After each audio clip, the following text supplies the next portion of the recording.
আর কতদিন কতদিন নিজেকে অন্যের কাছে খেলনা বানিয়ে রাখবে?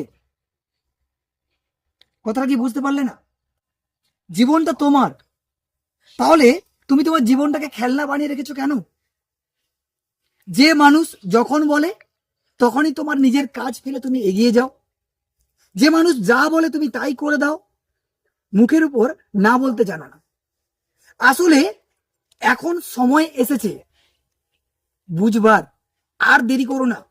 ইংলিশে খুব সুন্দর একটা কথা আছে, I am not a toy, so don't play with my feelings. Yes, আবার বলছি, I am not a toy, so don't play with my feelings. আমার অনুভূতিগুলোকে নিয়ে খেলার চেষ্টা করো না, তাদেরকে বুঝিয়ে দাও। তোমার সময় যে মানুষগুলো তোমাকে সময় দেয় না, তাহলে তাদের জন্য তুমি একটা খেলনার মতন করে কেন সাজিয়ে রাখছো তোমার জীবনটাকে? যে মানুষটা তোমার ফিলিংস, তোমার অনুভূতিগুলোকে বোঝে না। খেলনার তো অনুভূতি নেই, তোমার তো অনুভূতি আছে।